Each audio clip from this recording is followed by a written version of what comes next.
Hello dear student, good morning. आज हम topic discuss करेंगे मैटरनल एंड चाइल्ड हेल्थ के 50 क्वेश्चंस को। तो मैंने अभी तक के आपके चाइल्ड हेल्थ, नर्सिंग और जितने भी आपके सिलेबस के टॉपिक को कंप्लीट कर लिया है ना। तो मैटरनल चाइल्ड हेल्थ के क्वेश्चन को डिस्कस करेंगे। तो आज हम 50 क्वेश्चन को डिस्कस करेंगे। तो चलिए वीडियो की शुरुआत करते हैं। तो क्वेश्चन नंबर 1 है, pregnant woman BP is 150/100 mmHg with edema and proteinuria. यह स्थिति किससे संबंधित है? Option anaemia, B puerperal sepsis, preeclampsia, ectopic pregnancy, है ना। तो ये किससे संबंधित होती है? तो इसका आंसर आएगा preeclampsia, answer number C. Preeclampsia मतलब कि गर्भावस्था की एक हाइपरटेंसिव डिसऑर्डर है। ठीक है, ये जो प्रीक्लैम्सिया होता है वो एक हाइपरटेंसिव डिसऑर्डर होता है जो आमतौर पर 20 सप्ताह के बाद मतलब कि 20 वीक के बाद होता है। इसके 3 क्लिनिकल साइन होते हैं जिससे आप पहचान सकते हो कि पेशेंट को क्या है, प्रीक्लैम्सिया है। तो कौन कौन से क्लिनिकल साइन होते हैं? 3। पहला होता है उसका हाई बीपी, मतलब कि जो बीपी होता है वो मोर देन 140/90 mmHg होता है। सेकंड होता है एडिमा। एडिमा जो होता है मतलब कि सूजन, जो खास तौर पे उसके फेस में होता है, उसके हैंड में होता है, उसके फीट में होता है। क्लियर है? थर्ड है प्रोटीन यूरिया, यूरिन में प्रोटीन की उपस्थिति। अगर यह सीवियर हो जाए तो क्या कॉज करेगा? अगर ये सीवियर हो जाए तो उससे सीजर आने लगते हैं, तो उसे क्या कहेंगे? अगर सीजर आने लगे तो इसे इक्लेम्शिया कहा जाता है। क्लियर है? तो जो अनट्रीटेड जो प्रीक्लेम्शिया होती है ना, माँ और बच्चे दोनों के लिए क्या होता है? वो खतरनाक होता है। ठीक है, प्रीक्लेम्शिया आगे चल के क्या करता है? इक्लेम्शिया को कॉज करता है। क्वेश्चन है question number 2, woman report no fetal movement at 34 week. सबसे पहले कौन सा कदम करना चाहिए? तो इसका आंसर आएगा answer number B, fetal heart sound check करना चाहिए। ठीक है, यदि कोई महिला बोलती है ना कि उसको 34 वीक के बाद उसे बच्चे की मूवमेंट महसूस नहीं हो रही है, तो ये एक वार्निंग साइन हो सकता है कि फीटल डिस्ट्रेस है या फिर इंट्रायूटेराइन डेथ हो गया है। ठीक है, ऐसे में सबसे पहला कदम क्या है हमारा? फीटल की हार्ट साउंड चेक करना है, स्टेथोस्कोप से या फिर डॉपलर से। क्लियर है? नेक्स्ट क्वेश्चन की तरफ चलते हैं। क्वेश्चन नंबर 3, टीटी वैक्सीन में 2 डोज के बीच न्यूनतम अंतर कितना होना चाहिए? टीटी वैक्सीन के 2 डोज के बीच न्यूनतम 4 वीक का अंतर होना चाहिए। ठीक है, गर्भावस्था में टिटनस टॉक्सिन वैक्सीन दिया जाता है ताकि माँ और बच्चे को टिटनस इन्फेक्शन से बचाया जा सके। जो टीटी का फर्स्ट डोज होता है ना, जितनी जल्दी संभव हो, मतलब कि पहले विजिट में उसे दे दिया जाता है। क्लियर है? और जो टीटी का सेकेंड डोज होता है, टीटी के 4 हफ्ते मतलब टीटी फर्स्ट के 4 हफ्ते के बाद इसका सेकेंड डोज दिया जाता है। ठीक है, मिनिमम गैप कितना होता है इसमें? तो मिनिमम गैप होता है इसमें 4 वीक का, इसमें मिनिमम गैप होता है। क्लियर है? और जो बूस्टर होता है ना, अगर पिछली प्रेगनेंसी के 2 टीटी लिए गए हो और 3 वर्ष से कम हुआ हो तो इसे बूस्टर डोज दिया जाता है। इसलिए मिनिमम इंटरवल होता है TT1 और TT के बीच 4 वीक का। क्लियर है? नेक्स्ट क्वेश्चन की तरफ चलते हैं। क्वेश्चन नंबर 4, सेफ डिलीवरी के क्लीन 5 में शामिल नहीं है। सेफ डिलीवरी में क्लीन 5 में शामिल कौन कौन से नहीं है? तो इसका ऑप्शन है clean hand, clean bed, clean blade और क्लीन कॉर्ड। ठीक है, इसका आंसर आएगा क्लीन बेड। WHO द्वारा सुरक्षित प्रसव मतलब कि सेफ डिलीवरी के लिए 5 क्लीन बताए गए हैं ताकि इन्फेक्शन का खतरा न हो। ये 5 चीजें होती है। कौन कौन सी 5 चीजें होती है? 5 क्लीन कौन कौन सी होती है 5। पहले होती है क्लीन हैंड, डिलीवरी करने से पहले व्यक्ति को साफ और डिसइंफेक्ट होना चाहिए। क्लीन सरफेस मतलब कि डिलीवरी एरिया जहाँ डिलीवरी हो वो साफ हो। क्लीन ब्लेड, जहाँ नाल काटने के लिए स्टेराइज ब्लेड का उपयोग होता है। क्लीन कॉर्ड टाई मतलब नाल बांधने के लिए साफ धागा या क्लैम्प। और क्लीन कॉर्ड स्टम मतलब नाल का स्टम सूखा और साफ रखना चाहिए। ठीक है, तो 5 क्लीन कौन कौन से होते हैं? Clean hand, clean surface, clean blade, clean cord tie और क्लीन कॉर्ड स्टम। इसलिए क्लीन बेड का हिस्सा ये नहीं है। क्लियर है? नेक्स्ट क्वेश्चन की तरफ, तो इसका आंसर क्या आएगा? सेफ डिलीवरी के क्लीन 5 में शामिल नहीं है क्लीन बेड। नेक्स्ट क्वेश्चन है क्वेश्चन नंबर 5, नॉर्मल लेबर के सेकेंड स्टेज की औसत अवधि प्राइमरी लेबर में कितनी होती है? तो इसका ऑप्शन है 10 to 15 minute, 30 to 60 minute, 2 hour और 4 आवर। तो इसका करेक्ट ऑप्शन आएगा answer number B, 30 to 60 minute. ठीक है, तो नॉर्मल डिलीवरी के सेकेंड स्टेज की औसतन अवधि प्राइमरी ग्रेविडा में 30 to 60 मिनट की होती है। ठीक है, नॉर्मल लेबर के 3 स्टेज में बांटा गया है। इसको मैं बार बार बता चुकी हूँ कि नॉर्मल लेबर को 3 स्टेज में बांटा गया है। फर्स्ट स्टेज जो होता है वो सर्विक्स का डायलिटेशन कहलाता है, जो लगभग 12 से लेकर 14 घंटे का होता है। ठीक है। सेकेंड स्टेज मतलब कि बेबी का बर्थ, बेबी की डिलीवरी, ठीक है। और थर्ड स्टेज मतलब होती है प्लेसेंटा का एक्सपल्शन। तो प्राइमरी ग्रेविडा में जब महिला पहली बार माँ बनती है तो उसे सेकेंड स्टेज का एवरेज ड्यूरेशन 30 से 60 मिनट अप टू 1 आवर का समय लगता है, जबकि मल्टी ग्रेविडा को 20 to 30 मिनट लगता है। क्लियर है। नेक्स्ट क्वेश्चन है क्वेश्चन नंबर 6। नियोनेटल सेप्सिस का सबसे कॉमन अर्लीस्ट सिम्टम्स क्या होता है? तो नियोनेटल सेप्सिस का सबसे कॉमन अर्लीस्ट सिम्टम होता है, इसका ऑप्शन है पुअर फीडिंग, कफ, फीवर और क्राइंग, ठीक है। तो नियोनेटल सेप्सिस कॉमनली सिम्टम होता है पुअर फीडिंग, ठीक है। नियोनेट सेप्सिस का मतलब क्या होता है? तो नियोनेटल सेप्सिस मतलब होता है नवजात शिशु में सिस्टमेटिक इन्फेक्शन जो बैक्टीरिया, वायरस या फंगी से हो सकता है। क्लियर है। यह जो होता है ना, ये लाइफ थ्रेटनिंग कंडीशन होती है। इसे कॉमन कर जो नियोनेटल जो सेप्सिस होते हैं किससे होता है? बैक्टीरिया से, वायरस से और फंगी से हो सकता है, ठीक है। ये लाइफ थ्रेटनिंग मतलब कि ये लाइफ थ्रेटनिंग कंडीशन भी हो सकते हैं, ठीक है। इससे मृत्यु का भी खतरा हो सकता है। क्लियर है। कॉमनली इसमें अर्ली सिम्टम कौन कौन से होते हैं? तो इसमें होता है पुअर फीडिंग, सबसे पहला कॉमन सिम्टम होता है पुअर फीडिंग, बच्चा अच्छे दूध नहीं पिएगा। लेथार्जी मतलब बच्चा सुस्त रहेगा। थर्मिया या फिर फीवर रहेगा बच्चे को, ठीक है। ब्रीथिंग डिफिकल्टी, सांस लेने में तकलीफ होगी और इरिटेबल रहेगा, इरिटेबिलिटी रहेगा, ठीक है। इसलिए अगर नवजात बच्चा दूध नहीं पीना बंद कर दे या कमजोर लगे तो यह सेप्सिस का पहला संकेत हो सकता है। तुरंत मेडिकल केयर दिखाना जरूरी है। क्लियर है। तो इसका आंसर क्या आएगा? आंसर नंबर 6 का आंसर आएगा आंसर नंबर ए, पुअर फीडिंग। नेक्स्ट क्वेश्चन की तरफ चलते हैं, क्वेश्चन नंबर 7। कोलेस्ट्रम में सबसे ज्यादा कौन सा एंटीबॉडी होता है? ठीक है। तो कोलेस्ट्रम में सबसे ज्यादा कौन सा एंटीबॉडी होगा? तो इसका आंसर आएगा IgA।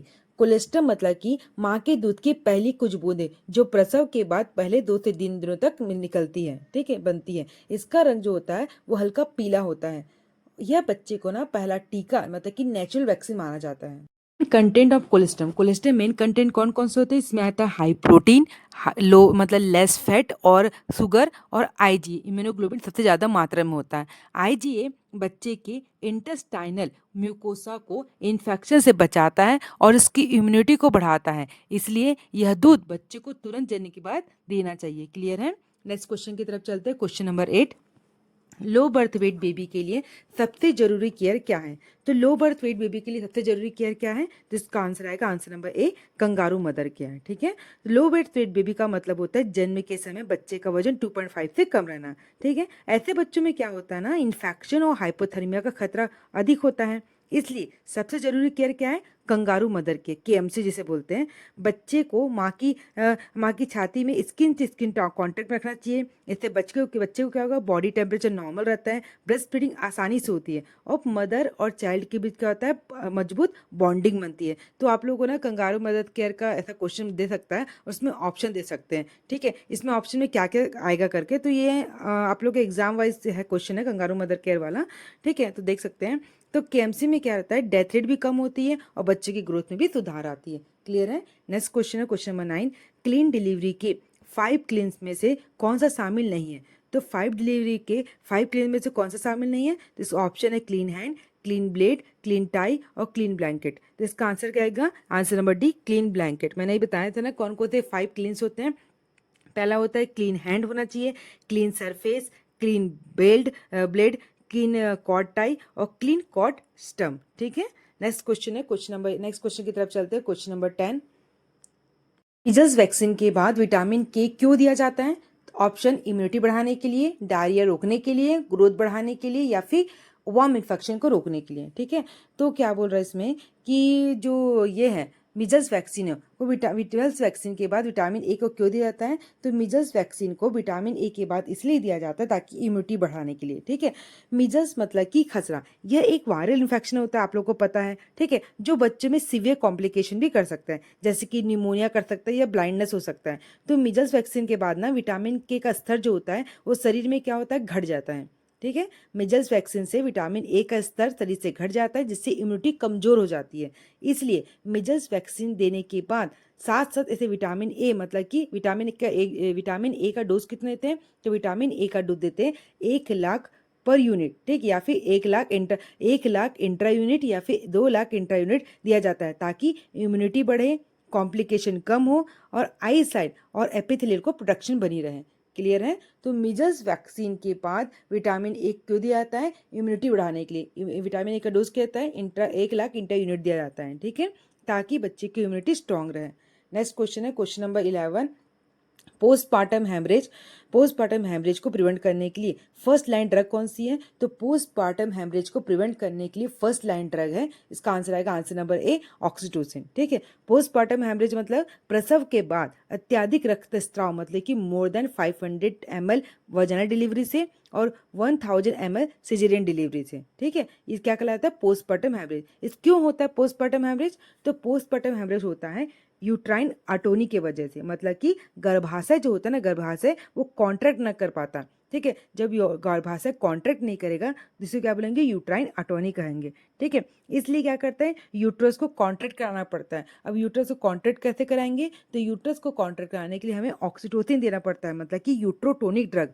जो ऑक्सीटोसिन कौन सा है? तो ऑक्सीटोसिन जो है वो यूट्रोटोनिक ड्रग है। उसके बाद पहले हम यूट्रोटोनिक देंगे, फिर हम लोग यूट्रस को क्या करेंगे? अच्छे से मसाज करेंगे, ठीक है, फोर्सफुली यूट्रस को मसाज करेंगे ताकि यूट्रस कॉन्ट्रैक्ट हो।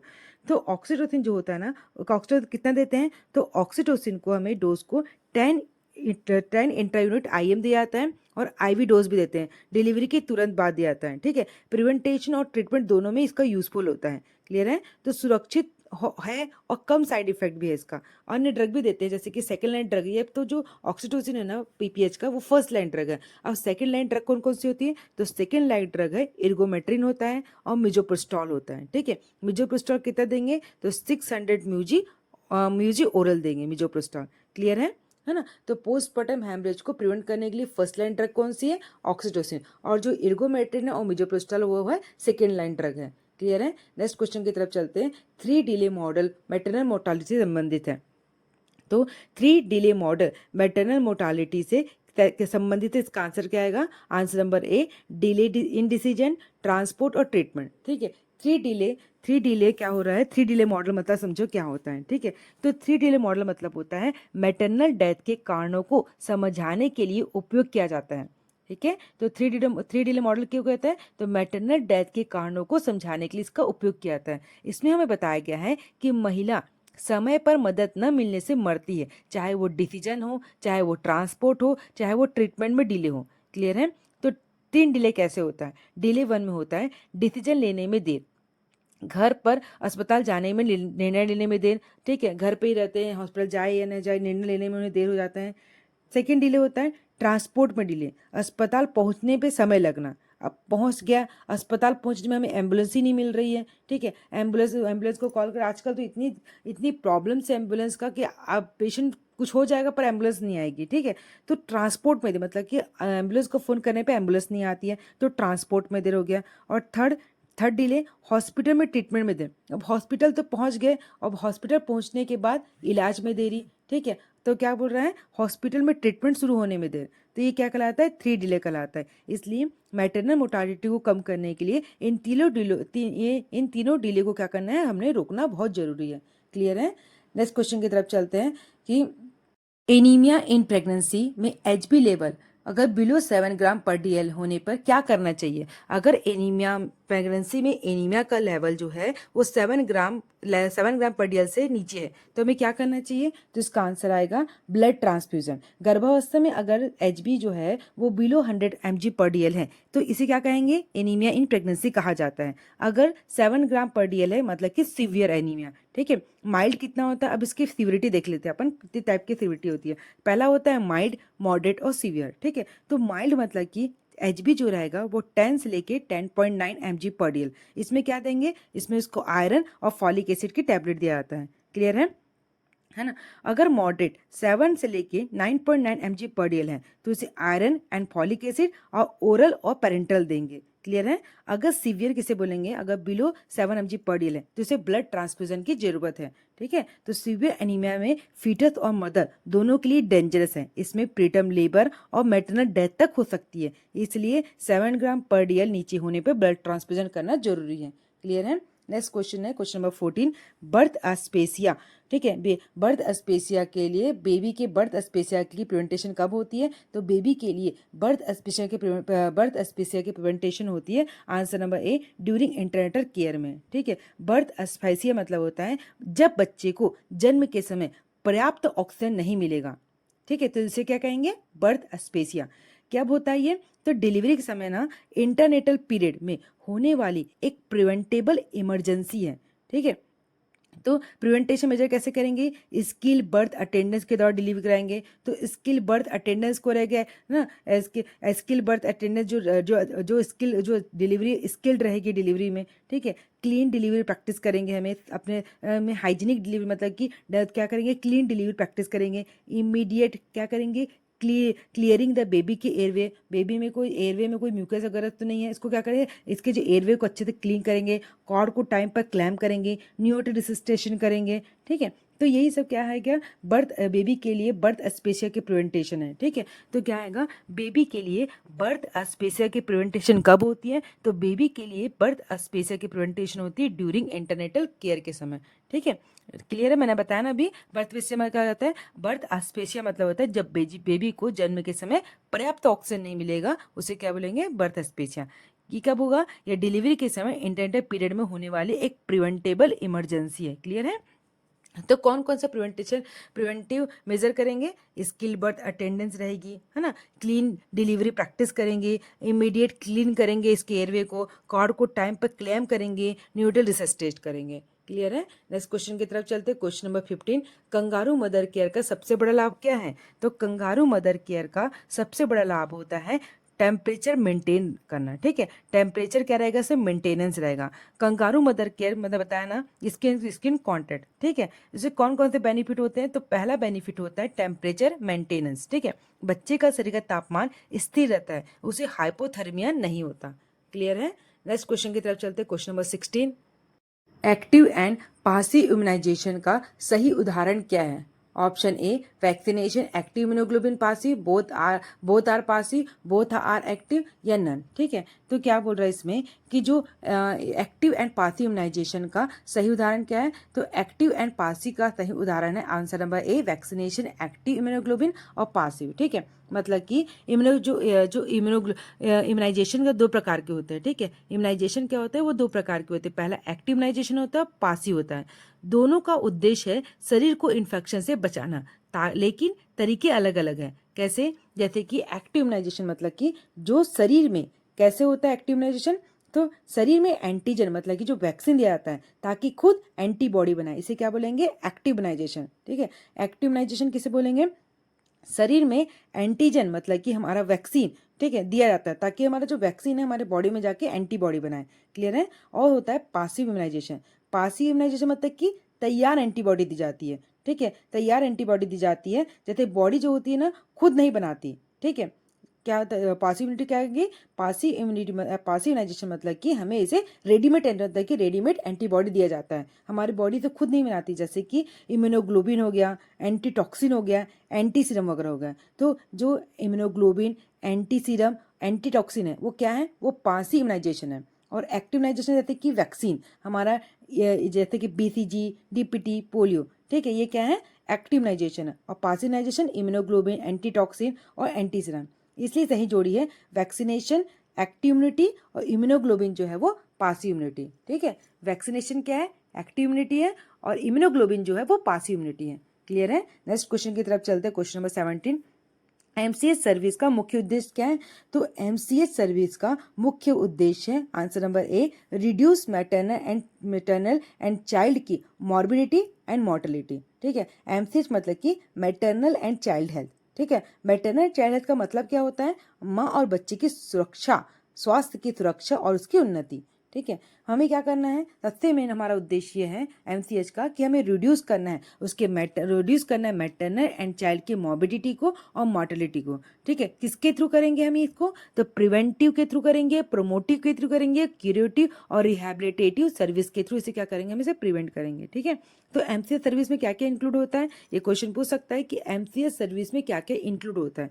इसमें क्या क्या होता है? एंटीनेटल केयर होता है, इंटरनेटल पोस्टनेटल केयर होता है, फैमिली प्लानिंग होती है, इम्यूनाइजेशन होता है, ठीक है, न्यूट्रिशन प्रोग्राम होता है और हेल्थ एजुकेशन होता है। इसलिए एमसीएच का लक्ष्य सिर्फ एक सेवा जैसे फैमिली प्लानिंग इम्यूनाइजेशन नहीं है, बल्कि माँ और बच्चे को मृत्यु और बीमारी दर को भी कम करना है, क्लियर है, मतलब कि उसको क्या करना है, हमें रिड्यूस करना है उसके मैटरनल और चाइल्ड की मॉर्बिडिटी और मोर्टालिटी, इसको बीमारी को और उसके मौत को हमें क्या करना है, हमें रिड्यूस करना है।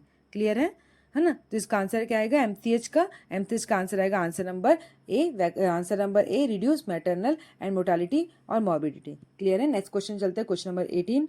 एएनसी में यूरिन टेस्ट क्यों किया आता है? तो एएनसी में यूरिन टेस्ट क्यों किया आता है? आंसर है एल्बुमिन शुगर डिटेक्शन के लिए, इन्फेक्शन के लिए, प्रेगनेंसी कंफर्म के लिए, थायराइड के लिए। तो एएनसी में यूरिन टेस्ट क्यों किया आता है? सबको पता है, लॉजिक वाला क्वेश्चन है, ठीक है, बट मैं फिर भी इसको बता रही हूँ क्योंकि आप लोग के कम्युनिटी वाइज क्वेश्चन है, तो आप लोग कम्युनिटी में काम करते हैं, इसलिए आप लोग के इसमें ऐसा क्वेश्चन आ सकते हैं, ठीक है, क्योंकि एग्जाम का कुछ भरोसा नहीं वो किस टाइप के क्वेश्चन देते हैं, कभी कभी इतना ईजी दे देता है कि सॉल्व कर सकते हैं, ठीक है, मतलब वो आपके प्रैक्टिकल के लेवल का, मतलब जो आप प्रैक्टिकल करते हैं ना इसके अकॉर्डिंग क्वेश्चन पूछता है। तो ठीक है, तो इसका आंसर है एएनसी में यूरिन टेस्ट क्यों किया आता है? तो इसका आंसर आएगा एल्बुमिन और शुगर डिटेक्शन के लिए, ठीक है। एएनसी में मतलब एंटीनेटल विजिट, हर विजिट पर रूटीन जांच की जाती है ताकि किसी भी कॉम्प्लिकेशन को जल्दी से पहचाना जा सके। क्लियर है। तो यूरिन टेस्ट का मुख्य उद्देश्य है एल्बुमिन और शुगर का डिटेक्ट करना, ठीक है। एल्बुमिन मतलब कि प्रोटीन, अगर यूरिन में प्रोटीन पाया जाता है, ठीक है, अगर हम इसलिए बोलते हैं यूरिन टेस्ट कराएं, अगर यूरिन टेस्ट में अगर प्रोटीन मिल रहा है, एल्बुमिन मतलब कि प्रोटीन, ठीक है, अगर प्रोटीन मिल रहा है तो क्या संकेत करेगा? ये प्रीक्लैम्सिया को, प्रेगनेंसी इंड्यूस्ड हाइपरटेंशन का ये अर्ली साइन कहलाएगा, ठीक है। अगर यूरिन में शुगर डिटेक्ट हो रहा है, तो यूरिन में शुगर है तो वो जेस्टेशनल डायबिटिक मेलाइटिस का संकेत होगा। इसलिए एएनसी में यूरिन टेस्ट क्या आता है, इसमें क्या पता चलता है? एल्बुमिन मतलब कि प्रोटीन और शुगर टेस्टिकली डिटेक्ट करने के लिए क्या आता है। क्लियर है। Next question number 19। A woman delivered A baby and start bleeding excessively after placental delivery, ये किस प्रकार का हेमरेज कहलाएगा? तो ये प्रकार कहलाएगा पोस्टपार्टम हेमरेज, ठीक है। पोस्टपार्टम हेमरेज जब प्रसव डिलीवरी के बाद अत्यधिक रक्तस्राव हो, क्या बोलेंगे? Postpartum haemorrhage. तो आप लोगों को बताना है कि पोस्टपार्टम जो नॉर्मल डिलीवरी कितनी ब्लीडिंग, कितना अमाउंट ऑफ ब्लीडिंग होती है, ठीक। मैंने अभी पहले क्वेश्चन अभी बताया था मैंने थोड़ी देर पहले कि ये है पीपीएच है, नॉर्मल डिलीवरी में कितनी ब्लीडिंग होती है और सिजेरियन डिलीवरी में कितनी अमाउंट पर ब्लीडिंग होती है। आप कमेंट करके आप लोग आंसर बताइएगा, ठीक है। तो इसका फिर इसमें क्या आएगा, मैं इसमें बता देती हूँ। जो 4 टीएस होते हैं, ठीक है, अभी जो ब्लीडिंग होती है ना वो क्यों होती है? 4 टीएस की वजह से होती है। 4 मेन जो कॉज होते हैं टीएस के, जिसे क्या बोलते हैं? 4 मेन कॉसेस होते हैं 4 टीएस के। कौन कौन से होते हैं? पहला होता है टोन, टिश्यू, ट्रॉमा और थ्रोम्बिन, ठीक है। इसके वजह से ये पोस्टपार्टम को हेमरेज को कॉज करता है। कौन कौन से कॉज 4 टीएस होते हैं? पहला होता है टोन, मतलब कि यूट्राइन अटोनी। टोन मतलब टोन मतलब क्या होगा? यूट्राइन अटोनी, मतलब यूट्रस जो होता है ना वो अच्छे से कॉन्ट्रैक्ट नहीं हो पाता। मैंने बताया ना अभी थोड़ी देर पहले, यूट्रस को कॉन्ट्रैक्ट कराने के लिए कौन से ड्रग देंगे? फिर first line drug, oxytocin drug. तो यूट्रस जब कॉन्ट्रैक्ट नहीं होगा, इसकी वजह से क्या करेगा? ब्लीडिंग करेगा। टिश्यू, रिटेन प्लेसेंटा, टिश्यू में क्या आएगा? टिश्यू में आएगा रिटेन प्लेसेंटा। अगर प्लेसेंटा का कुछ पार्ट्स यूट्रस के अंदर रह गया तो क्या करेगा? ब्लीडिंग करेगा। क्लियर है। अब ट्रॉमा, जेनाइल ट्रैक्ट में इंजुरी, अगर यहाँ पे कोई टीयर वियर हो गया है, ठीक है, टीयर होने की वजह से क्या आएगा? जेनाइल ट्रैक्ट क्या हो जाएगा? टीयर है, इसकी वजह से क्या करेगा? वो ट्रॉमा करेगा और पेशेंट को ब्लीडिंग होगी। नेक्स्ट है थ्रोम्बिन, कोगुलेशन डिसऑर्डर, अगर उसके में कोगुलेशन डिसऑर्डर है तो इसकी वजह से क्या करेगा? ब्लीडिंग करेगा। तो कौन कौन से मेन कॉसेस होते हैं? 4 टीएस होते हैं। तो पहला होता है टोन, ट्रॉमा, टिश्यू और थ्रोम्बिन। क्लियर है ना। तो इसलिए प्लेसेंटा निकलने के बाद अत्यधिक ब्लीडिंग होना पोस्टपार्टम हेमरेज का संकेत है। आप लोगों को मैंने दिया ना क्वेश्चन कि आप लोगों को बताना है कि नॉर्मल डिलीवरी में कितने अमाउंट ऑफ ब्लीडिंग होती है, कितना ब्लीडिंग निकलता है, और सिजेरियन डिलीवरी में कितने अमाउंट ऑफ ब्लीडिंग निकलती है। क्लियर है। तो नेक्स्ट क्वेश्चन की तरफ चलते हैं, question number 20। Infant mortality rate measure करता है। तो इन्फेंट मोर्टालिटी रेट मतलब क्या होता है? A death of infant under 1 year of age per 1000 live birth, ठीक है। तो क्या बोल रहा है? इन्फेंट मोर्टालिटी रेट क्या मेजर करता है? तो इन्फेंट मोर्टालिटी रेट मेजर करता है डेथ ऑफ इन्फेंट, मतलब कि मृत्यु, बच्चों की जो मृत्यु होती है वो 1 साल के अंदर होती है पर 1000 लाइव बर्थ पर, ठीक है। तो आईएमआर का फॉर्मूला क्या बोलता है कि आईएमआर फॉर्मूला होता है नंबर ऑफ इन्फेंट डेथ, मतलब कि under 1 year upon total live birth into 1000। ये क्या है, IMR का फॉर्मूला है। कौन सा फॉर्मूला है, number of infant death under 1 year upon total live birth into 1000। Clear है। अगर 1000 बच्चों में से 25 बच्चे 1 वर्ष की उम्र में पहले मर जाते हैं तो क्या आएगा, IMR कितना होगा, तो इसका IMR होगा 25 पर 1000 लाइव बर्थ। क्लियर है। अगर 1000 बच्चों पर 25 बच्चे मर जा रहे हैं, ठीक है, तो पहले मर जा रहे हैं, तो इसका IMR कितना निकलेगा, तो इसका IMR निकलेगा 25 पर 1000 लाइव बर्थ। उसी तरह कहते हैं अगर अंडर 1 ईयर ऑफ एज बन रहा है, मतलब कि जितने बच्चे 1000 बच्चे की जन्म पर जितने बच्चे मर रहे हैं उसी के अकॉर्डिंग क्या निकलेगा, फॉर्मूला निकलेगा। ठीक है, फॉर्मूला के अकॉर्डिंग आंसर निकलेगा। तो यह किसी देश या राज्य का स्वास्थ्य स्तर या स्वास्थ्य सेवाओं की गुणवत्ता का प्रमुख संकेत होता है। ठीक है, इंडिया में IMR कितना है, तो इंडिया में IMR है 28 पर 1000 लाइव बर्थ। ये क्वेश्चन पूछ सकता है कि इंडिया में एज पर NFHS 5 के अनुसार इंडिया में इन्फेंट मोर्टालिटी का IMR कितना, ये कितना है, इन्फेंट मोर्टालिटी रेट कितनी है, तो इसका आंसर आएगा 28 पर 1000 लाइव बर्थ है। क्लियर है। और न्यूटल मोर्टालिटी किसे कहेंगे, न्यूटल मोर्टालिटी मतलब होता है death under the 0 to 28 days of life. ठीक है, इसे क्या बोलेंगे, न्यूनेटल मोर्टालिटी रेट। अब है पोस्ट न्यूटल मोर्टालिटी रेट किसे कहेंगे, तो पोस्ट न्यूटल मोर्टालिटी रेट कहेंगे 28 डेज से 1 ईयर ऑफ, इसको पोस्ट न्यूटल मोर्टालिटी रेट कहा जाएगा। क्लियर है। तो इन्फेंट मोर्टालिटी मेजर करता है A death of infant under 1 year per 1000 live birth. और हमारा रिसेंट कितना है अभी इन्फेंट मोर्टालिटी रेट, तो है 28 पर 1000 लाइव बर्थ। नेक्स्ट क्वेश्चन है question number 21। National immunization schedule के अनुसार पेंटावलेंट वैक्सीन कब दिया जाता है, तो नेशनल इम्यूनाइजेशन शेड्यूल के अनुसार पेंटावलेंट वैक्सीन को 6 सप्ताह, 10 सप्ताह और 14 सप्ताह के बीच लगाया जाता है। पेंटावलेंट वैक्सीन मतलब 5 in 1 कॉम्बिनेशन वैक्सीन, जो एक साथ 5 बीमारियों से बचाती है। कौन कौन सी वो 5 बीमारी होती है, तो आती है पेंटावलेंट में कंपोनेंट कौन कौन होता है, इसमें आता है डिप्थीरिया, पर्ट्यूसिस, वुफिंग कप, है ना, डिप्थीरिया, पर्ट्यूसिस जिसे क्या बोलते हैं, वुफिंग कप भी कहा जाता है, टिटनस, और आता है हेपेटाइटिस बी वायरस, और HIV मतलब कि Haemophilus influenza type B infection. तो कौन कौन से कंपोनेंट हो गए, 5 कंपोनेंट में कौन कौन से होता है, पहला होता है DPT, हेपेटाइटिस B और HIV। ठीक है, किस एज में लगाते हैं इसको, तो 8 बर्थ में सबसे पहले तो हमें BCG, OPV, हेपेटाइटिस B लगाया जाएगा। 6 वीक में हमें लगाना है OPV का फर्स्ट डोज, पेंटावलेंट का फर्स्ट डोज, रोटावायरस का फर्स्ट डोज और PCV का फर्स्ट डोज। याद रखना 6 वीक में कौन कौन सी वैक्सीन लगती है, तो 6 वीक में लगता है OPV का फर्स्ट डोज, पेंटावलेंट का फर्स्ट डोज, रोटावायरस का फर्स्ट डोज और PCV का फर्स्ट डोज। ठीक है, 10th वीक में लगता है OPV का सेकेंड डोज, पेंटावलेंट का सेकेंड डोज, रोटावायरस का सेकेंड डोज और PCV का सेकेंड डोज। 14 वीक में क्या लगता है, OPV का थर्ड डोज, पेंटावलेंट का थर्ड डोज, रोटावायरस का थर्ड डोज और PCV का बूस्टर डोज। क्लियर है। इसलिए पेंटावलेंट वैक्सीन को 6 हफ्ता, 10 सप्ताह और 14 हफ्ते की आयु में दी जाती है। क्लियर, समझ आया आप लोग को, है ना। तो न्यूनेटल इम्यूनाइजेशन शेड्यूल के अनुसार पेंटावलेंट वैक्सीन कब दिया जाता है, तो आता है 6 वीक, 10 वीक, 14 वीक। कौन कौन से 5 वैक्सीन होती है, तो DPT होता है, HIV होता है और हेपेटाइटिस B होता है। क्लियर है। नेक्स्ट क्वेश्चन की तरफ चलते हैं, क्वेश्चन नंबर 22।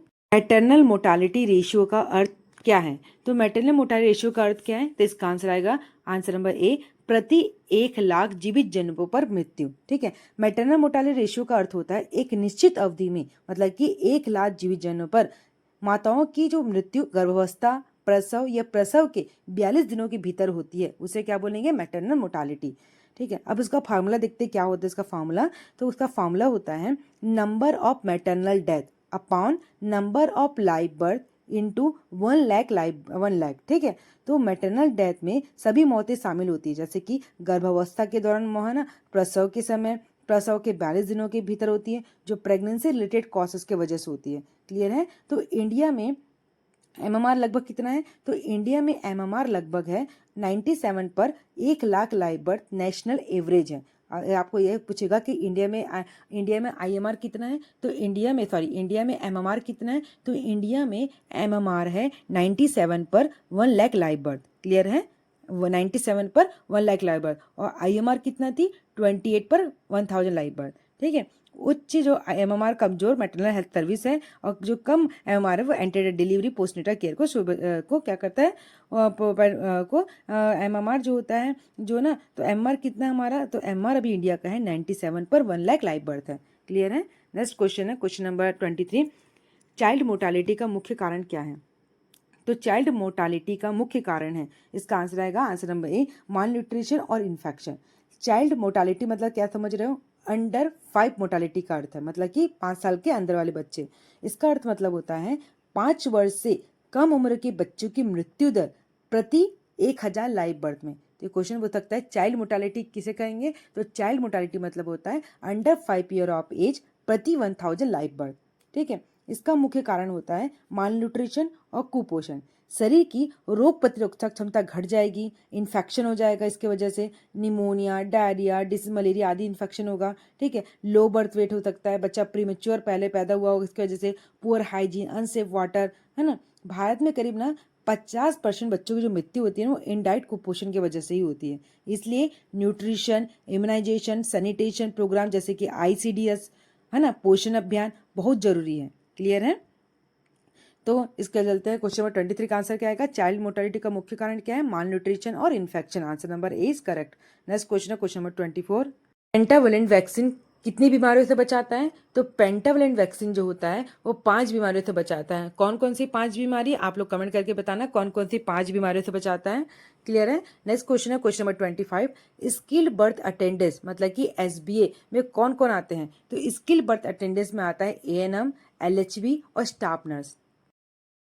SBA मतलब कि स्किल बर्थ अटेंडेंस की परिभाषा होती है। Skill birth attendance is a health professional जिसमें such as ANM, LHB, staff nurse who has been trained and authorised to manage normal delivery and identify, manage और refer obstructive complication. मतलब कि SBA वो व्यक्ति होता है जो प्रसव मतलब डिलीवरी को सुरक्षित रूप से करवा सके और अगर कोई जटिलता या कॉम्प्लिकेशन आए तो उसे संभाल सके और सही समय पे उसे रिफरल कर सके। क्लियर है? यही क्या होता है? SBA होता है। तो कौन कौन इसमें आता है? SBA में आती, इसमें ANM आती है मतलब कि एक्सिलरी नर्स मिडवाइफ आती है, LHB मतलब कि लेडी हेल्थ विजिटर्स आते हैं, स्टाफ नर्स आते हैं। ठीक है, स्टाफ नर्स ये सभी जो होते हैं गवर्नमेंट ऑफ इंडिया के द्वारा स्किल बर्थ अटेंडेंट ट्रेनिंग मतलब कि SBA ट्रेनिंग प्राप्त करते हैं। इनकी जिम्मेदारी होती है सेफ एंड क्लीन डिलीवरी करवाना, active management of 3rd stage of labour, neonatal resuscitation कराना और रिकॉर्ड कीपिंग है रेफरल कराना। क्लियर है? तो इसमें कौन से नहीं आते? इसमें आशा वगैरह लोग नहीं आते हैं। क्लियर है? तो कौन कौन से आते हैं? SBA में कौन कौन आते हैं? ANM, LHB और स्टाफ नर्स। क्लियर है? नेक्स्ट क्वेश्चन में चलते हैं question number 26। Vitamin A supplement पहली बार कब दिया जाता है? तो विटामिन A सप्लीमेंट को पहली बार कब दिया जाएगा? तो इसका आंसर आएगा आंसर नंबर ए 9 मंथ में। ठीक है, विटामिन A बच्चों को 9 मंथ में दिया जाता है जो बच्चों की आई साइड मतलब की दृष्टि और इम्यूनिटी के लिए बहुत जरूरी होता है। भारत में विटामिन A डेफिशिएंसी के कारण क्या होता है? जेरोथेल्मिया मतलब कि सूखी आंखें होती है, नाइट ब्लाइंडनेस जैसी बीमारी होती है। इसलिए सरकार ने national prophylaxis programme for prevention of blindness due to vitamin A deficiency शुरू किया। ठीक है, तो उसकी फर्स्ट डोज कितना रहता है? तो उसकी फर्स्ट डोज को 9 मंथ में दिया जाता है। कितना देते हैं अमाउंट? 1 लाख इंट्रा यूनिट दिया जाता है। तो क्वेश्चन पूछ सकता है कि विटामिन A की खुराक कितना देते हैं? तो विटामिन A की खुराक को 1 लाख इंट्रा यूनिट दिया जाता है। ठीक है, और इसका सेकेंड डोज को एवरी 6 मंथ में टिल 5 ईयर ऑफ एज तक देना चाहिए। मतलब कि एवरी 6 मंथ, हर 6 महीने से लेके 5 साल की उम्र तक इसे देना चाहिए। कितना देना चाहिए? तो 2 लाख इंट्रा यूनिट इसे देना चाहिए। इसलिए पहली बार विटामिन A की खुराक को 9 महीने में दी जाती है। क्लियर है? नेक्स्ट क्वेश्चन है क्वेश्चन नंबर 27। इम्यूनाइजेशन शेड्यूल में सबसे पहला वैक्सीन कौन सा होता है? तो इम्यूनाइजेशन शेड्यूल में सबसे पहला वैक्सीन होता है BCG। ठीक है, BCG मतलब कि बैसिलस क्लैमिटी गुरिन बच्चे को ट्यूबरकुलोसिस से बचाता है। इसे 8 बर्थ में देते हैं। 8 बर्थ में कौन कौन सी वैक्सीन दी जाती है? तो BCG, OPV और हेपेटाइटिस B का 0 डोज दिया जाता है। क्लियर है? इसे कहाँ लगाया जाता है? तो इसे इसका साइट कौन सा है? तो BCG को कहाँ लगाते हैं? आप लोग कमेंट करके बताना कि BCG का इंजेक्शन का साइट कहाँ होता है। चलिए मैं बता देती हूँ BCG मतलब क्या होता है। BCG को कहाँ लगाए जाते हैं? तो BCG को ना लेफ्ट अपर आर्म में इंटरडर्म लगाया जाता है। ठीक है, जो इसका जो स्कार मतलब जिसमें जो स्कार फॉर्म होता है ना, हमने कब लगाया इसको 8 बर्थ में लगाया, लेफ्ट अपर आर्म में इंटरडर्मल। अब इसको स्कार कब फॉर्म होगा? तो इसका स्कार फॉर्म होता है। ये भी क्वेश्चन पूछ सकता है कि BCG में स्कार फॉर्म कब हो सकता है?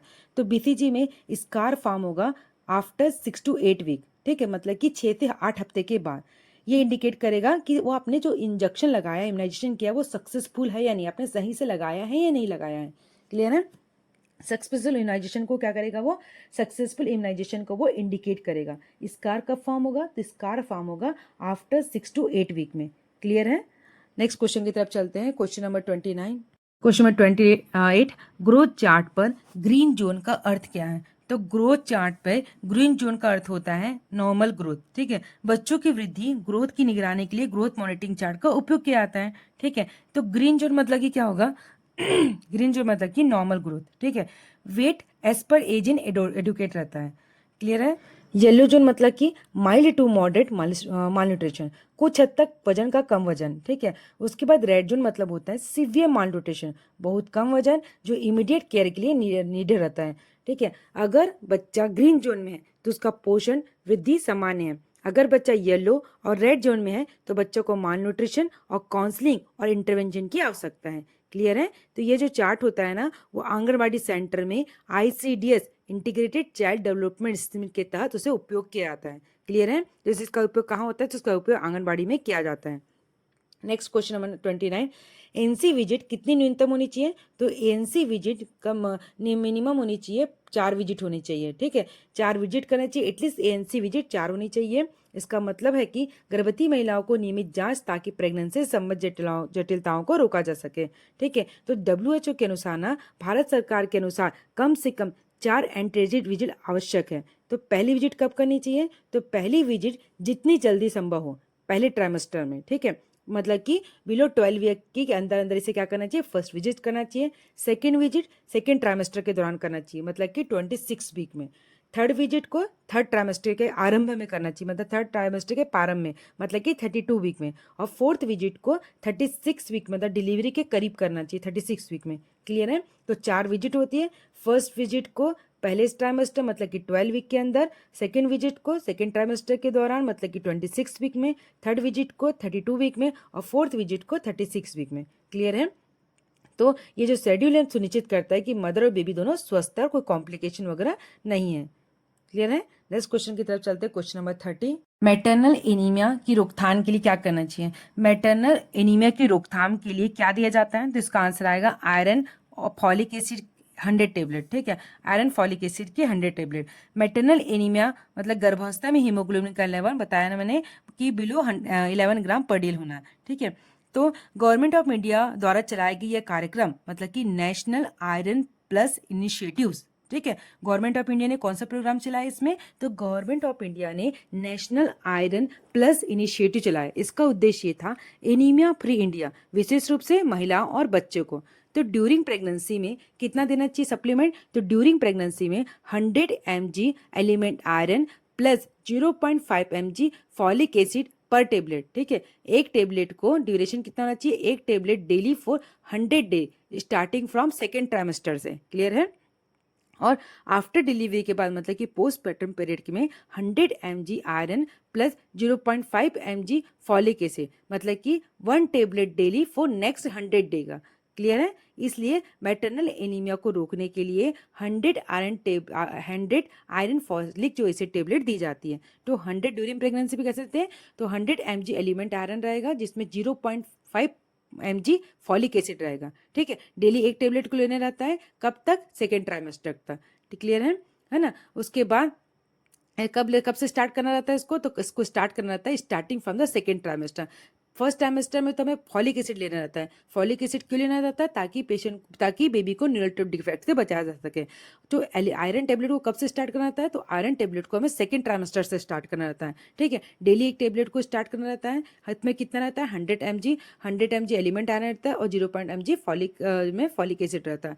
उसके बाद जो पोस्ट पर्टम पीरियड आता है मतलब कि आफ्टर डिलीवरी के बाद 100 mg plus 0.5 mg folic acid को एक टेबलेट को डेली लेना है नेक्स्ट 100 डे को, मतलब डिलीवरी के बाद से लेके 100 दिनों तक हमें फिर से एक टेबलेट को लेना चाहिए ताकि क्या हुआ एनीमिया से बचाया जा सके। क्लियर है? नेक्स्ट क्वेश्चन है क्वेश्चन नंबर 31, पेंटावेलेट वैक्सीन में शामिल बीमारियां। तो पेंटावेलेट में मैंने बताया ना कौन कौन से वैक्सीन आते हैं, पेंटावेलेट कौन कौन सी बीमारी आती है। पहला आता है DPT, diphtheria, pertussis, tetanus, hepatitis B और HIV। ठीक है, हेमोप्लस इन्फ्लुएंजा। तो पेंटावेलेट वैक्सीन का मतलब 5 in 1 वैक्सीन, यानी एक ही टीका जो 5 गंभीर बीमारियों से बचाता है। क्लियर है? मैंने इसका डोज बताया कब कब लगाना है इसको, 6 वीक में, 10 वीक में, 14 वीक में। क्लियर है? नेक्स्ट क्वेश्चन की तरफ चलते हैं, क्वेश्चन नंबर 32, ग्रोथ चार्ट में येलो जोन का मतलब क्या है, मैंने भी बताया था ना। येलो जोन का मतलब क्या आएगा, येलो जोन मतलब कि माइल्ड क्या होगा, माल न्यूट्रिशन। ठीक है, ग्रोथ चार्ट इसे आईसीडीएस के अंतर्गत आंगनबाड़ी में उपयोग किया जाता है। ये 4 रंगों में डिवाइड होता है, ग्रीन जोन, येलो जोन और रेड जोन। ठीक है, इसे 3 रंगों में डिवाइड किया गया है, ग्रीन जोन है, येलो जोन है और रेड जोन है। ग्रीन जोन मतलब कि नॉर्मल ग्रोथ, येलो जोन मतलब कि mild to moderate malnutrition और रेड जोन मतलब कि सीवियर माल न्यूट्रिशन। क्लियर है ना। तो ग्रोथ चार्ट में रेड जोन का अर्थ है सीवियर माल न्यूट्रिशन और येलो जोन का मतलब है mild to moderate malnutrition. Next question number 33, malnutrition के कॉमन कॉज कौन कौन से होते हैं। तो माल न्यूट्रिशन का कॉमन कॉज होता है, माल न्यूट्रिशन के कॉमन कॉज क्या क्या है, पुअर डाइट, इन्फेक्शन और पुअर्टी। ठीक है, मतलब कि माल न्यूट्रिशन के कॉमन कॉज कौन कौन से होंगे, answer number A is correct, poor diet है, इन्फेक्शन है और पुअर्टी। ठीक है, तो इन्फेक्शन मतलब कि बार बार होने वाले रोग, जैसे कि इसको डायरिया हो रहा है, टीबी हो रहा है, इन्फेक्शन हो रहा है, मीजल्स हो रहा है। ठीक है, पुवर्टी और इग्नोरेंस, पौष्टिक आहार न मिलना, इम्प्रॉपर फीडिंग प्रैक्टिस मतलब स्तनपान, कम्प्लीमेंट्री फीडिंग से कमी, लैक ऑफ हेल्थ एजुकेशन। इसलिए माल न्यूट्रिशन का क्या कॉज करे, माल न्यूट्रिशन क्या क्या कॉज करता है, तो पुअर डाइट को कॉज करता है, इन्फेक्शन की वजह से होता है, पुवर्टी और इग्नोरेंस होता है ना, इम्प्रॉपर फीडिंग प्रैक्टिस और lack of health education. Clear है, तो इसका 33 का आंसर क्या आएगा, answer number A. Next question की तरफ चलते हैं, क्वेश्चन नंबर 34, आईसीडीएस का फुल फॉर्म क्या है। आईसीडीएस का फुल फॉर्म है इंटीग्रेटेड चाइल्ड डेवलपमेंट सर्विस। ठीक है, इंटीग्रेटेड चाइल्ड डेवलपमेंट सर्विस जो भारत सरकार की एक प्रमुख योजना है। यह योजना कब लागू हुई थी, तो यह योजना लागू हुई थी 2 अक्टूबर 1975 को योजना चालू हुई थी। ठीक है, तो आईसीडीएस प्रोग्राम कब आया था, तो आईसीडीएस प्रोग्राम आया था 2 अक्टूबर 1975 को। इसका उद्देश्य ये था कि 6 वर्ष की कम आयु के बच्चों को, गर्भवती महिलाओं को, है ना, पोषण देना, स्वास्थ्य शिक्षा देना और स्वास्थ्य संबंधित सेवाएं प्रदान करना। आईसीडीएस की कौन कौन सी मुख्य स्वास्थ्य सेवाएं होती हैं, तो इसका आता है पहला होता है सप्लीमेंट्री न्यूट्रिशन होता है, इम्यूनाइजेशन होता है, हेल्थ चेकअप होता है, हेल्थ एंड न्यूट्रिशन एजुकेशन होता है, रिफरल सर्विस होती है, non formal pre school education. ये आप लोगों ने पूछ सकते हैं एग्जाम में कि आईसीडीएस प्रोग्राम तो कब आया, तो ये पूछ सकता है कि इसमें कौन कौन सी सेवाएं भी होती है, ये आप लोग को पूछ सकता है। ठीक है ना, तो कौन कौन सी सेवाएं होती हैं, supplementary nutrition, immunisation, health checkup, health and nutrition education, referral service और non formal pre school education. Clear है, तो आंगनबाड़ी सेंटर आईसीडीएस के अंतर्गत आते हैं। यह भारत का सबसे बड़ा कम्युनिटी बेस्ड हेल्थ प्रोग्राम है। क्लियर है, नेक्स्ट क्वेश्चन की तरफ चलते हैं, क्वेश्चन नंबर 35, आरसीएच प्रोग्राम कब शुरू हुआ। तो आरसीएच प्रोग्राम कब शुरू हुआ, तो आरसीएच प्रोग्राम शुरू हुआ था, आंसर नंबर ए 1997 को। ठीक है, आरसीएच प्रोग्राम की शुरुआत हुई थी 1997 में की गई थी। यह पहले चल रहे CSSM मतलब कि child survival safe mother programme का विस्तृत रूप है। ठीक है, क्या चाइल्ड सर्वाइवल और सेफ मदर प्रोग्राम का विस्तृत रूप है। इसका मुख्य उद्देश्य है कि महिलाओं और बच्चों के स्वास्थ्य में सुधार करना और रिप्रोडक्टिव हेल्थ सर्विस को यूनिवर्सल बनाना। ठीक है, रिप्रोडक्टिव हेल्थ सर्विस को यूनिवर्सल बनाना। ठीक है, आरसीएच प्रोग्राम क्या हुआ, जो आरसीएच प्रोग्राम है ना वो 2 फेज में आया। ठीक है, इसका पहला फेज, जो क्वेश्चन पूछ सकता है कि आरसीएच फेज कब आया, तो आरसीएच फेज जो बनाया वो 1997 से लेके 2004 में आया। ठीक है, 1997 से लेके 2004। ठीक है, इसका फोकस किसको किया गया, इसको फोकस किया गया मदरहुड को और चाइल्ड सर्वाइवल को, सेफ मदरहुड और चाइल्ड सर्वाइवल। ठीक है, और जो आरसीएच फेज सेकंड आया वो 2005 में आया। आरसीएच फर्स्ट कब आया, 1997 से लेके 2004 में। ठीक है, कब से कब तक रहा, तो 1997 से लेके 2004 तक रहा। ठीक है, आरसीएच जो सेकंड है वो 2005 में आया। इसमें क्या क्या किसको फोकस किया गया, क्वालिटी सर्विस को, इंस्टीट्यूशनल डिलीवरी को, जीएसवाई को और जीएसएसकेवाई को फोकस किया गया। ठीक है, तो आरसीएच फर्स्ट में किसको फोकस किया, आरसीएच वो फर्स्ट है 1997 में आया, 2004 तक रहा। ठीक है, इसमें किसी safe motherhood and child survival focus किया गया। आरसीएच सेकंड जो 2005 में आया उसको इंस्टीट्यूशनल डिलीवरी को, क्वालिटी सर्विस को, जीएसएसके को, जीएसवाई को फोकस किया गया।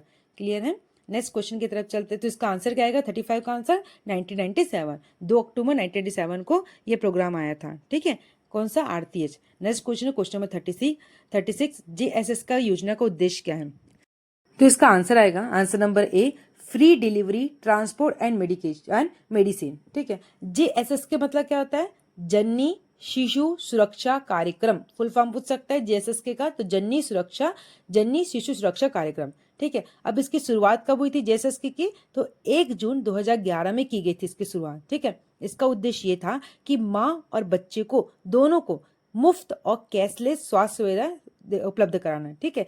जेएसएस के तहत मिलने वाली फ्री सुविधाएं कौन कौन सी होती हैं, ठीक है। फॉर प्रेग्नेंट वुमेन के लिए कौन कौन सी होती है? फ्री कैशलेस डिलीवरी होती है ना। फ्री ड्रग और फ्री ड्रग दिया जाता है, फ्री डायग्नोस्टिक्स होते हैं, फ्री ब्लड ट्रांसफ्यूजन होता है, free diet during hospital stay होता है, फ्री ट्रांसपोर्ट फैसिलिटी मिलती है। और न्यूनेट के लिए क्या होता है?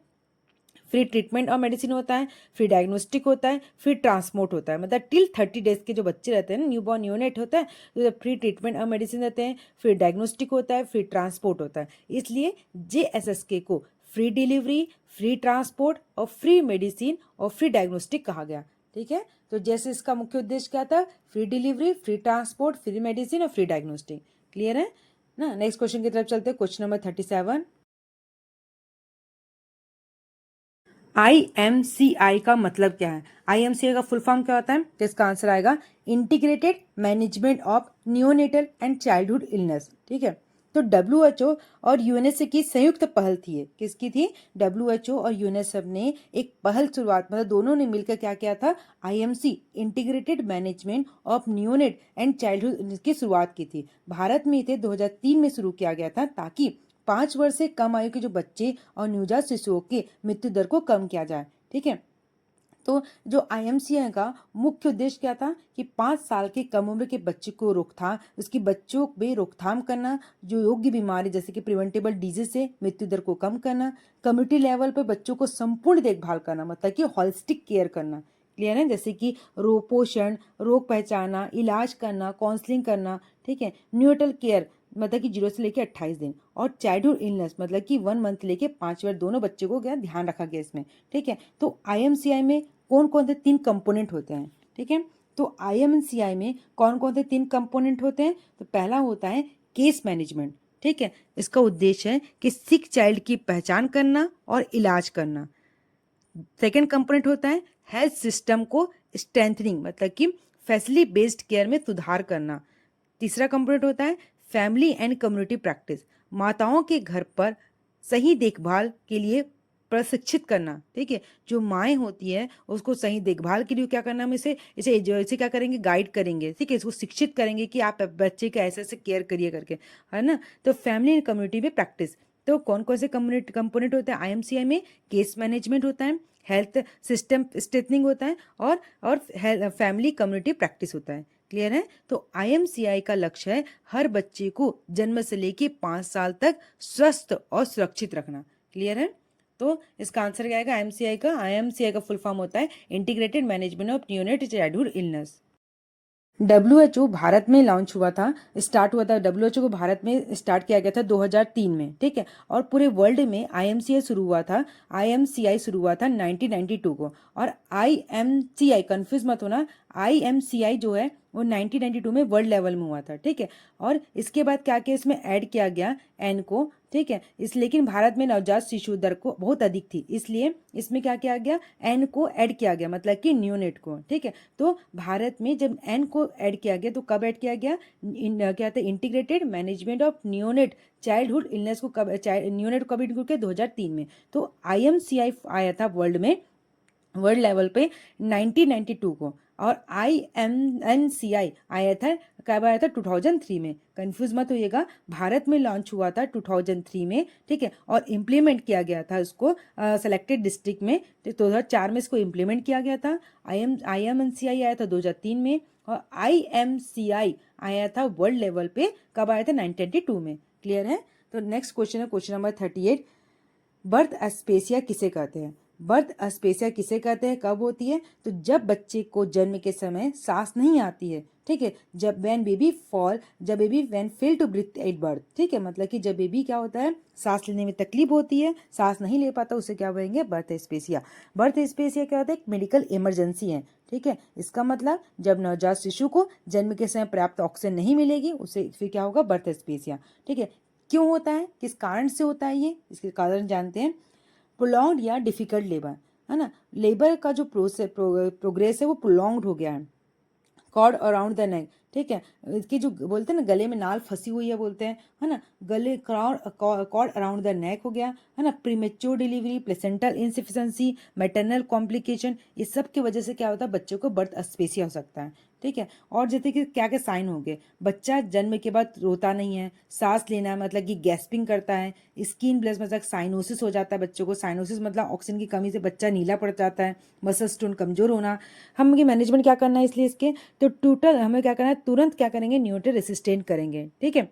सक्शन करना है, माउथ से नोज से क्लीन करना है, ड्राई करना है, स्टिमुलेट करना है, बैग मास्क वेंटिलेटर देना है बेबी को। अगर बेबी ब्रीथ नहीं कर रहा है फिर भी तो हमें क्या करना है, उसको उसे क्या करना है, हमें उसको बैग मास्क देना है ना, उसके ऑक्सीजन देना है उसको। बर्थ अस्पेसिया, जब बच्चे के जन्म के तुरंत बाद सांस नहीं लेती है और रोना नहीं शुरू करेगा तो इसे क्या कहेंगे, बर्थ अस्पेसिया। क्लियर है। तो इसका आंसर आएगा आंसर नंबर ए, जब बच्चे को जन्म के समय सांस नहीं आती है तो इसे क्या कहेंगे, बर्थ अस्पेसिया। क्लियर है। नेक्स्ट चलते क्वेश्चन नंबर 39, माल न्यूट्रिशन से बचाव के लिए क्या जरूरी है। तो माल न्यूट्रिशन बचाने के लिए तब तक क्या हमें क्या जरूरी है, बैलेंस डाइट देना जरूरी है। ठीक है। मतलब कि एक बच्चे को माल न्यूट्रिशन से बचाने के लिए क्या करना है, उसे बैलेंस डाइट देना है। ठीक है। माल न्यूट्रिशन मतलब क्या समझ रहे हो, कुपोषण। ठीक है। तो कुपोषण से बचाने के लिए बच्चों को नियमित उसे न्यूट्रिशन देना चाहिए। ठीक है। अंडर न्यूट्रिशन मतलब कि कम पोषण, ओवर न्यूट्रिशन मतलब कि अधिक न्यूट्रिशन कहलाता है ना, कि दोनों प्रकार के होते हैं। माल न्यूट्रिशन कितने प्रकार टाइप के होते हैं, दो टाइप के, अंडर न्यूट्रिशन और ओवर न्यूट्रिशन। ठीक है। और बैलेंस डाइट मतलब कि ऐसा आहार जिसमें शरीर की सभी आवश्यक पोषक तत्व हो, जैसे कि कार्बोहाइड्रेट हो, प्रोटीन हो, फैट हो, विटामिन हो, मिनरल्स हो, वाटर हो, कि अधिक मात्रा मतलब कि उचित मात्रा में हो। क्लियर है। इसे क्या बोलेंगे, बैलेंस डाइट। क्वेश्चन पूछ सकता है कि बैलेंस डाइट में क्या क्या आता है, तो बैलेंस डाइट में आता है carbohydrate, protein, fat, vitamin, minerals और वाटर। ठीक है। तो बैलेंस डाइट प्रिवेंट करता है माल न्यूट्रिशन से, है ना। इसे क्या देता है, इसमें क्या होता है, पर्याप्त ऊर्जा और पोषण देता है, ग्रोथ और इम्यूनिटी तो बढ़ाता है, रोगों से लड़ने की क्षमता को बढ़ाता है। क्लियर है। इसलिए कुपोषण से बचाव और सुधार के लिए सबसे जरूरी है बैलेंस डाइट। ठीक है। नेक्स्ट क्वेश्चन है क्वेश्चन नंबर 40, ग्रोथ मॉनिटरिंग का मुख्य इंडिकेटर क्या है। तो ग्रोथ मॉनिटरिंग का मुख्य इंडिकेटर है weight for age. Growth monitoring मतलब कि बच्चे की विकास की दर। ठीक है। ग्रोथ का नियमित जांच करना चाहिए। यह क्या कब होता, कहाँ होता है, तो आईसीडीएस और आंगनबाड़ी केंद्रों में ग्रोथ चार्ट के जरिए इसे किया जाता है। क्लियर है ना। तो इसका बेस्ट इंडिकेटर क्या कहेगा, बेस्ट इंडिकेटर आएगा वेट फॉर एज। ठीक है। वेट फॉर एज सबसे सेंसिटिव कॉमनली यूज पैरामीटर्स होता है। क्लियर है ना। तो ये क्या आएगा, इसका आंसर आएगा answer number A, growth monitoring का मुख्य इंडिकेटर क्या है, तो इसका आंसर आएगा weight for age. Next question की तरफ चलते हैं, क्वेश्चन नंबर 41। क्वेश्चन है क्वेश्चन नंबर 41, फैमिली प्लानिंग का मुख्य उद्देश्य क्या है। तो फैमिली प्लानिंग का मुख्य उद्देश्य है answer number B, birth spacing और पॉपुलेशन कंट्रोल। फैमिली प्लानिंग मतलब कि संतानोत्पत्ति के बारे में संचित निर्णय लेना, ताकि माता पिता अपने बच्चों की संख्या, अंतराल और जन्म का समय अपनी इच्छा अनुसार तय कर सके। क्लियर है। तो इसका मेन ऑब्जेक्टिव क्या क्या है, बर्थ स्पेसिंग मतलब कि दो बच्चों के बीच अंतर कितना होना चाहिए, कम से कम 3 साल का। Population control, maternal and child health में इंप्रूवमेंट, सोशियो इकोनॉमिक वेलफेयर। ठीक है, वेलफेयर। तो फैमिली प्लानिंग का मुख्य उद्देश्य क्या है, तो इसका आंसर है आंसर अभी बर्थ स्पेसिंग और पॉपुलेशन कंट्रोल। क्वेश्चन 42, इंडिया में नेशनल फैमिली प्लानिंग प्रोग्राम कब शुरू हुआ। तो इंडिया में नेशनल फैमिली प्लानिंग प्रोग्राम शुरू हुआ 1952 को। ठीक है। इसका मुख्य उद्देश्य था कि रिड्यूस करना है बर्थ रेट को to the extent necessary to stabilise the population at a level consistent with the requirement of the national economy. मतलब कि हमें क्या करना है, बर्थ रेट को कम करना है। इसका मुख्य उद्देश्य नेशनल फैमिली प्रोग्राम का कि बर्थ रेट को कम किया जाए। ठीक है। पॉपुलेशन को कंट्रोल किया जाए। ठीक है। तो कब आया था, तो first country in the world to start national welfare planning programme आया था 1952 को। इसका नाम बदला गया था, नेशनल वेलफेयर प्रोग्राम किया गया था 1977 को। उसके बाद आरटीएच प्रोग्राम को अप्रोच किया गया। ठीक है। Reproductive and child health programme approach करके अपनाई गई 1997 में। फिर 2005 में एनआरएचएम के तहत फैमिली प्लानिंग को संचालित किया गया। ठीक है, मतलब कि मजबूत किया गया। ठीक है। तो 2005 में एनआरएचएम के तहत फैमिली प्लानिंग को मजबूत किया गया। ठीक है। इसकी शुरुआत कब हुई थी, नेशनल रूरल हेल्थ मिशन में 12 अप्रैल 2005 को। ठीक है। इसमें क्या था, इसका मैटरनल और इन्फेंट की मोर्टालिटी को कम किया जाए। क्लियर है। तो चलो एग्जाम का ट्रिक वाइज बताती हूँ, एकदम सिंपल सा, अभी तो याद हो जाएगा आप लोगों को कि फैमिली प्लानिंग प्रोग्राम कब आया था, 1952 को। फैमिली वेलफेयर प्रोग्राम कब आया था, 1977 को। आरसीएच प्रोग्राम कब आया था, 1997 को। JSY कब आया था? 2005 में। JSSK कब आया था? 2011 में। आप लोग के 5 कंप्लीट हो गए प्रोग्राम्स में। क्लियर है? ठीक है, तो नेक्स्ट चलते हैं क्वेश्चन नंबर 43 की तरफ। एलिजिबल कपल का अर्थ क्या है? एलिजिबल कपल मतलब होता है A married couple 15 to 49 year of age. ठीक है, मतलब कि answer number A is correct है। एलिजिबल कपल मतलब ऐसे पति पत्नी जिनकी आयु 15 से 49 वर्ष के बीच हो और जो बच्चे पैदा करने में सक्षम हो। ठीक है, मतलब अभी 49 तो इसका एज नहीं हो सकता है ना, तो 45 15 to 45 है एलिजिबल कपल का रेट। ठीक है, तो कितने होते हैं? 15 से 45 है। ये 49 नहीं आएगा, इसे 15 से 45 आएगा। ठीक है, तो यह परिवार नियोजन मतलब कि फैमिली प्लानिंग कार्यक्रम का टारगेट ग्रुप होता है। क्लियर है? सभी एलिजिबल कपल को कंट्रासेप्टिव मेथड के बारे में जानकारी दी जाती है। वन एलिजिबल कपल कार्ड मतलब कि इसी कार्ड एनएम द्वारा मेंटेन किया जाता है। क्लियर है? तो ना इसमें मैरिड कपल कितना आएगा? 15 to 45 ईयर आएगा, 49 नहीं आएगा, 15 to 45 ईयर ऑफ एज आएगा। क्लियर है? इसलिए इसका सही उत्तर क्या आएगा? मैरिड कपल कितना होना चाहिए? 15 से 45 साल के, है ना। नेक्स्ट क्वेश्चन है question number 45। Next question number 44। Couple protection rate का मतलब क्या है? कपल प्रोटेक्शन रेट मतलब कि कंट्रासेप्टिव यूज करने वाली सिंगल एलिजिबल कपल का प्रतिशत। ठीक है, कपल प्रोटेक्शन रेट का मतलब क्या हुआ? कंट्रासेप्टिव यूज करने वाली एलिजिबल कपल का प्रतिशत। Answer number A is correct. Couple protection rate का एक प्रमुख फैमिली प्लानिंग इंडिकेटर है। यह बताता है कि एलिजिबल कपल में कितने प्रतिशत किसी न किसी गर्भनिरोधक कंट्रासेप्टिव का उपयोग कर रहे हैं। ठीक है, तो कपल प्रोटेक्शन रेट का फॉर्मूला क्या है? इसका फॉर्मूला है number of eligible couple using contraception upon total number of eligible couple into 100। ठीक है, जो CPR जितना अधिक होगा फैमिली प्लानिंग उतना सफल होगा। तो भारत में लगभग CPR कितना है, मतलब कपल प्रोटेक्शन रेट कितना है? 56% के आसपास है। किसके अनुसार? NFHS 5 के अनुसार 56% आसपास है। ठीक है, तो सही उत्तर क्या आएगा इसका? कंट्रासेप्टिव यूज करने वाली सिंगल एलिजिबल कपल का प्रतिशत। ठीक है, next question number 45। Permanent method of contraception कौन सा है? तो परमानेंट मेथड है कंट्रासेप्शन का वेसेक्टॉमी और ट्यूबेक्टॉमी। परमानेंट कंट्रासेप्टिव का मतलब क्या समझे आप लोग? ऐसा उपाय जो स्थायी रूप से गर्भधारण को रोकता है। ये मेथड तब अपनाते हैं जब डिजायर्ड नंबर ऑफ चिल्ड्रन पूरे हो चुके हैं, मतलब कि जितने उन्हें बच्चे चाहिए थे वो उतने पूरे हो गए, तब ये कंट्रासेप्शन को यूज किया जाता है, मतलब इस मेथड को अपनाया जाता है। ठीक है, तो ये 2 टाइप के मेथड होते हैं। पहला होता है मेल स्टेलाइजेशन और होता है फीमेल स्टेलाइजेशन। मेल स्टेलाइजेशन को क्या बोलते हैं? वेसेक्टॉमी किया जाता है। ठीक है, इसमें क्या करते हैं पता है आप लोग को?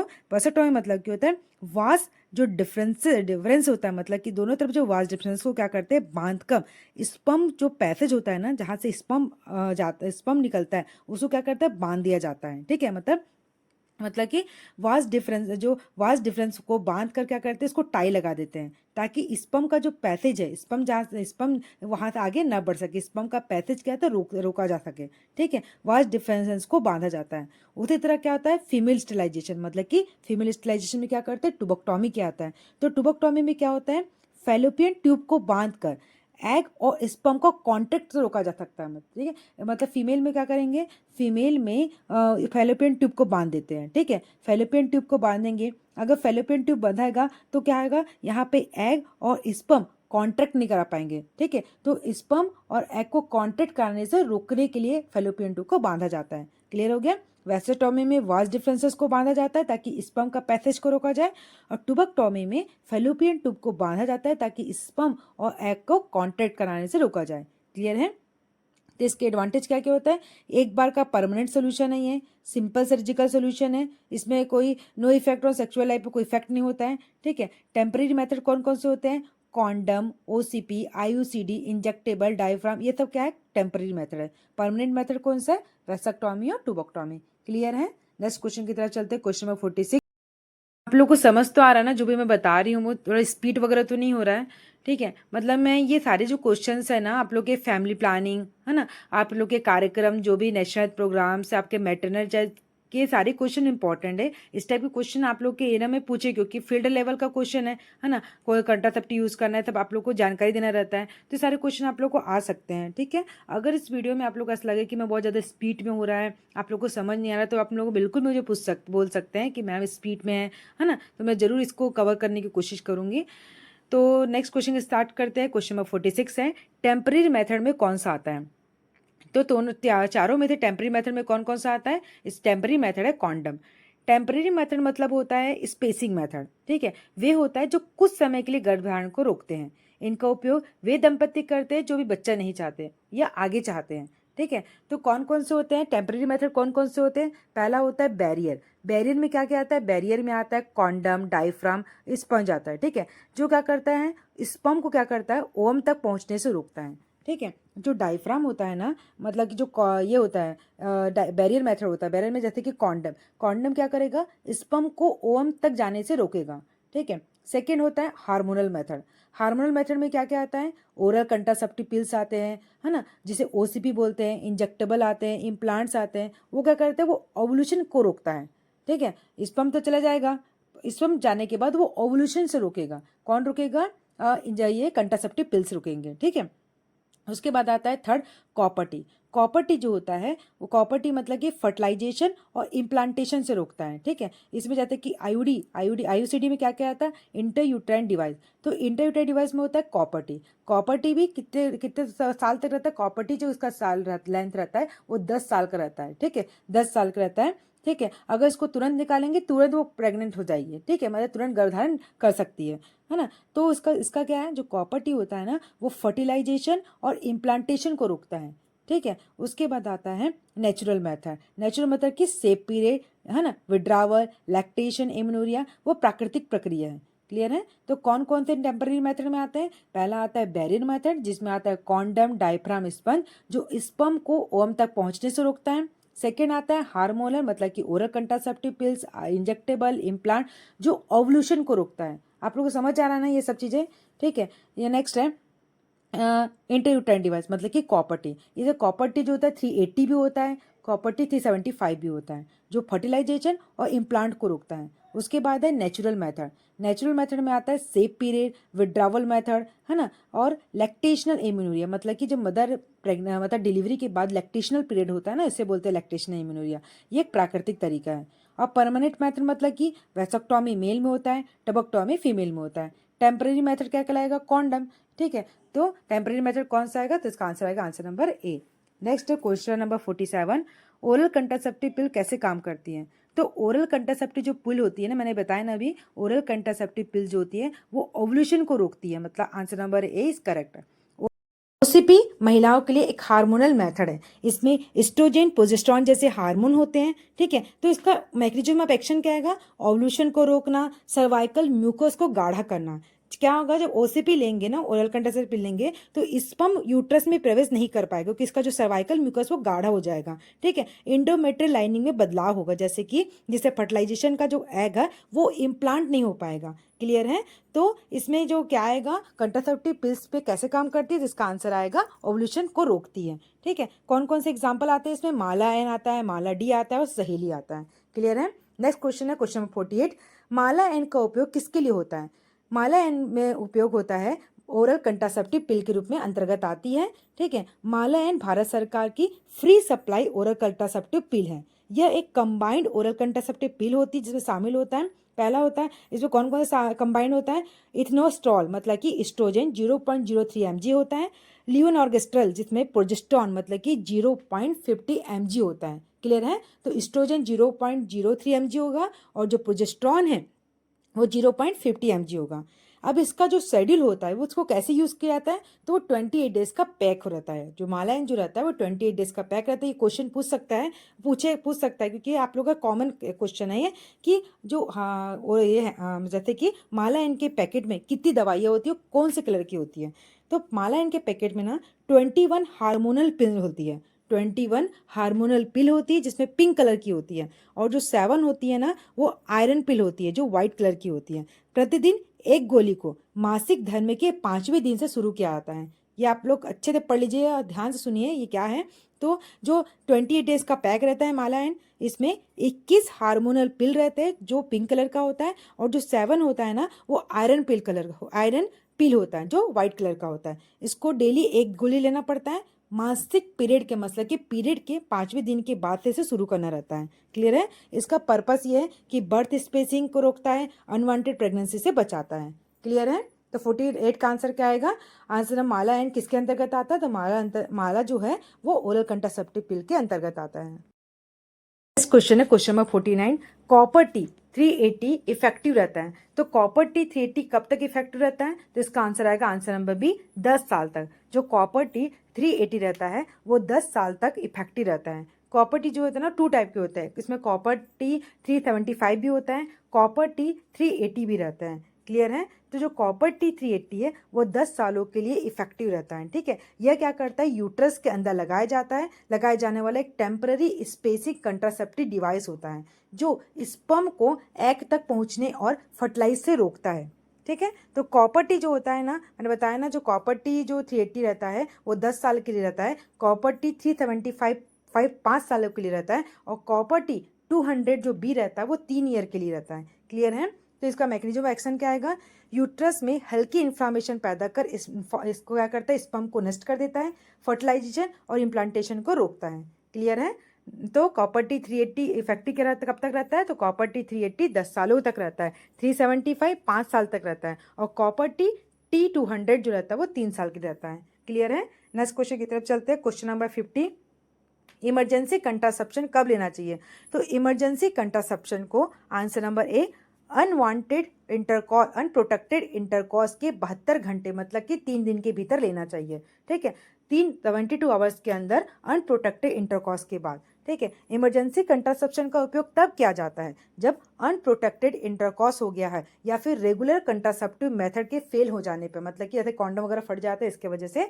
तो जो इमरजेंसी कंट्रासेप्टिव होता है ना वो 72 घंटे मतलब कि 3 दिन के अंदर लेना चाहिए। जितना जल्दी लेंगे उतना ज़्यादा इफेक्टिवनेस रहेगा। क्लियर है ना। तो हार्मोनल कौन सा मैंने बताया था अभी, हार्मोनल पिल्स कौन कौन से विथिन 72 आवर्स में आता है? हार्मोनल पिल्स जैसे कि होते हैं विथिन 72 आवर्स में जिसे लेना रहता है, लिवोनॉर्गेस्ट्रॉल रहता है, इसमें लिवोनॉर्गेस्ट्रॉल रहता है 1.5 mg का रहता है। इसमें आई पिल अनवांटेड 72 पिल्स भी के नाम से जाना जाता है इसको। ठीक है। इसके बाद रहता है IUCD copper T 380 within 5 days, मतलब कि अगर इंटरकॉर्स हो गया है तो आप 5 डेज के अंदर अगर कॉपर टी लगा रहे हैं 380 को, तो इमरजेंसी IUCD इंसर्ट करना पड़ेगा और वो हाईली इफेक्टिव रहेगा। ठीक है। तो इसका मैकेनिज्म ऑफ एक्शन क्या रहेगा इमरजेंसी कंट्रासेप्शन का? कवोल्यूशन और फर्टिलाइजेशन को रोकना है। कभी कभी जो फर्टिलाइज एग का इम्प्लांटेशन भी रोक देता है, इसलिए इमरजेंसी कंट्रासेप्टिव को अनवांटेड सेक्स के 72 घंटे के भीतर लेना चाहिए। क्लियर है। तो गाइस ये थे आप लोगों के 50 क्वेश्चन आपके मैटरनल चाइल्ड हेल्थ के, फैमिली प्लानिंग के, है ना। मैंने जो यूनिट दिया है आप लोगों के मैटरनल चाइल्ड हेल्थ का जो यूनिट है, जितने भी कवर किए हैं मैंने 50 क्वेश्चन को, नेक्स्ट 50 क्वेश्चन मैं नेक्स्ट वीडियो में लेके आऊँगी। अभी के लिए अगर आप लोग को इस वीडियो में कोई डाउट लगा हो, कुछ भी आप लोग को, तो बिल्कुल आप मुझसे पूछ सकते हैं। ये वीडियो के लिए अगर मेरी वीडियो आपको अच्छी लगी, मेरी वीडियो को लाइक सब्सक्राइब, चैनल को सब्सक्राइब जरूर करिए।